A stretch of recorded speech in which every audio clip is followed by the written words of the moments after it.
ಸತ್ಯಂ ವದ ಧರ್ಮಂ ಚರ.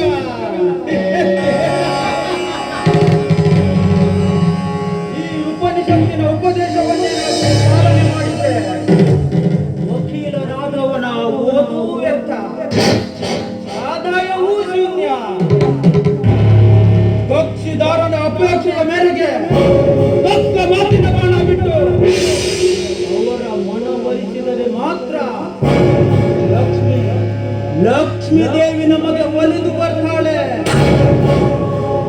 ಆಮೇಲೆ ಬೇಕಿದ್ರೆ ಕೇಸ್ ಗೆಲ್ಲಿ ನಮ್ಮ ಇನ್ಕಮ್ ಮಾತ್ರ ಈ ಅಡ್ವೊಕೇಟ್ ಚರಣ್ಯನ ಗಾರಿ ಕೂಡ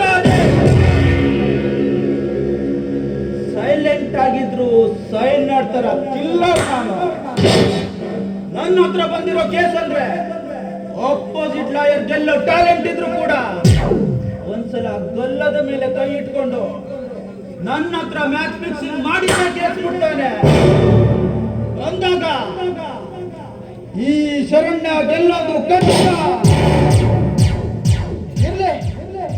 ನನ್ನ ವೈಯಕ್ತಿಕ ಜೀವನದ ಬಗ್ಗೆ ಹೇಳಬೇಕು ಅಂದ್ರೆ ಇನ್ನು ಮದುವೆ ಆಗಿಲ್ಲ. ಹಾಗಂತ ಅಖಂಡ ಬ್ರಹ್ಮಚಾರಿಯೂ ನಾನಲ್ಲ.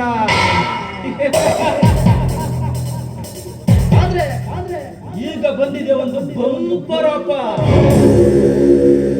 The great real estate businessman ಶೇಷಾದ್ರಿಯ ಮಗಳನ್ನ ಸೌಭಾಗ್ಯ ಸೌಭಾಗ್ಯ.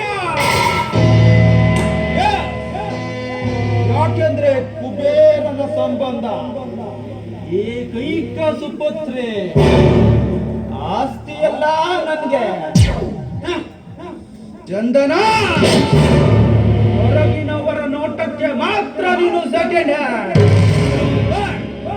Showroom condition. ನನಗೋಕೆ ನೋ ಪ್ರಾಬ್ಲಮ್. ಎಷ್ಟಾದ್ರೂ ನಾನೇ ಅಲ್ವಾ ಡಿವೋರ್ಸ್ ಕೇಸ್ ಹ್ಯಾಂಡಲ್ ಮಾಡಿದ್ದು. ಕೋರ್ಟಿಗೆ ಬೇರೆ ಟೈಮ್ ಆಗ್ತಾ ಇದೆ, ನನ್ನ ಕ್ಲೈಂಟ್ ಕಾಯ್ತಾ ಇರ್ತಾರೆ.